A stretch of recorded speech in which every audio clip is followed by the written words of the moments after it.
You think love should complete you. You expect it to confirm your worth, stabilize your mind, and protect your identity. Yet attachment often produces fear, bargaining, and control. You ask why union turns into dependence. Shams Tabreez entered here and challenged the premise. He said love is not designed to preserve the self, but to consume its illusion. What feels like loss is not loss. It is the end of misidentification. He argued that the self that demands continuity is the very veil that keeps truth hidden. If love is accurate, it will not support what is false. You hear this and hesitate. If love does not secure me, what does it secure? And if the me changes with every approval, what exactly seeks protection? You test the claim against your own patterns. You notice how praise enlarges you and criticism contracts you. The self rises and falls with reaction. Shams would call this dependence on echo. He observed that the mind mistakes reflection for reality and builds identity from responses. He taught that love exposes this error. When you lean on approval, you confuse recognition with truth. When you avoid challenge, you preserve fragility. You begin to see the cycle. Seeking certainty in others produces instability in you. Shams asked whether a self that requires constant reinforcement can ever know love.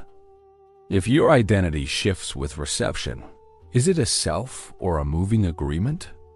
And if agreement changes daily, what remains that can be loved? You want to know who spoke so directly. Shams Tabreez lived in the 13th century, a time of intellectual rigor and spiritual ambition. He disregarded prestige and confronted habit. He did not build systems. He dismantled them.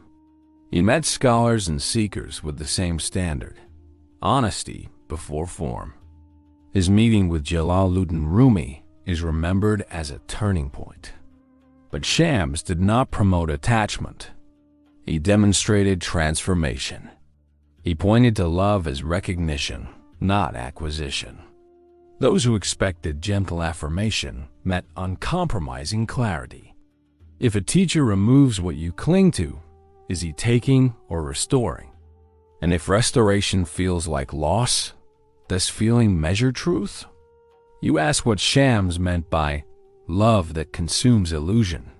He explained that love is not a mood, not a temporary warmth, not a contract. It is the movement of reality revealing itself to itself. It does not add truth. It removes distortion. Where you mistake possession for closeness, love ends possession. Where you mistake performance for sincerity, love ends performance. He described love as clarity that needs no witness. When clarity appears, the self that lives by comparison cannot continue.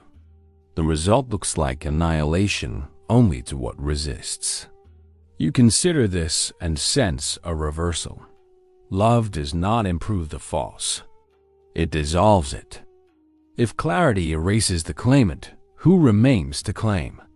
And if no one claims, what is left to lose? You feel the friction. You want truth, yet you also want assurance that your image will survive. You promise surrender, but you negotiate terms. Shams analyzed this as the ego's bargain. I will approach truth as long as I can keep my center. He warned that such a center is the very misreading that love corrects. The mind fears that without its story, nothing meaningful remains.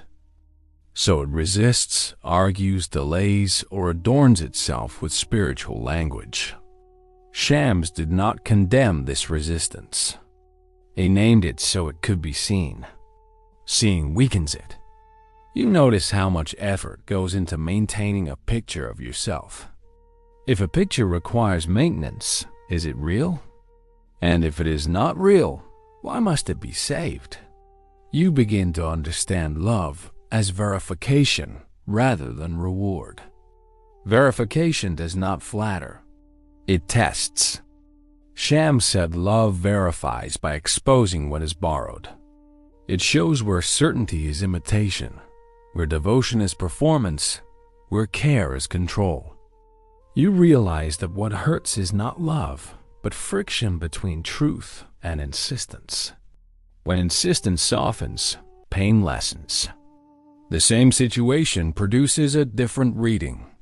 The other person no longer stands as a supplier of validation. They appear as an occasion for accuracy.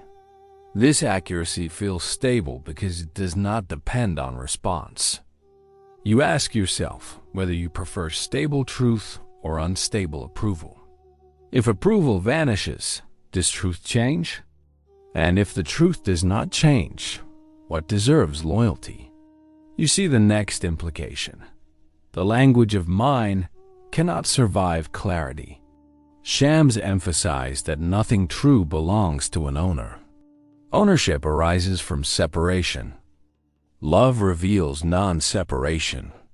When you say my beloved, you often mean my reflection of worth. When you say my teacher, you often mean my guarantee. Love removes this accounting. It does not reduce care. It removes claims. Without claim, presence strengthens. You meet the other without a ledger. You meet yourself without a costume. What appears as simple. Relation becomes recognition. Two positions dissolve into a single reality known from two angles. If love is recognition, what is there to trade? And if there is nothing to trade, what fear remains around loss? You notice a quiet form of intelligence that does not argue. It does not demand more experience. It asks for honesty at this moment. Shams guided attention here. He said the test of love is whether awareness stands free of possession and performance. If it does, the situation clarifies without struggle. If it does not, no technique will substitute. You try this now. A recent conflict looks different when measured by accuracy rather than pride. You see your demand beneath your words. The insight is not dramatic. It is exact. Stillness follows exactness because fewer illusions require defense. If defense decreases, what becomes of the story you were rehearsing? And if the story fades, what presence remains? You ask how to live this without slogans. Shams recommended simple disciplines of honesty. First, track motive. Before you speak or act, ask, am I protecting an image or serving accuracy? Second, test dependence. If your state collapses when another withholds approval, you have assigned them the role of keeper of yourself. Third, revise language. Replace possession with participation. Not my insight, but insight. Not my success, but work done. Not my community, but service offered. Fourth, accept correction quickly. Correction is not a threat if identity is not a performance. None of these steps require display. They require willingness to let illusion lose its function. If function disappears, does illusion persist? And if illusion persists, what hidden benefit are you preserving? You return to the opening question. You wanted love to complete the self. Shams Tabreez taught that love completes truth by ending the false self. What vanishes is not life but misidentification. What remains is awareness that does not depend on possession, performance, or approval. You see why dependence felt like love and why it always decayed. It was a contract with uncertainty. The contract ends when recognition begins. Love, then, is not an achievement or a dramatic event. It is the resting of awareness in what does not need to be defended. The journey does not conclude in emptiness. It concludes in obviousness. If the obvious requires no argument, what argument remains? And if nothing remains to defend, what else could love consume but illusion?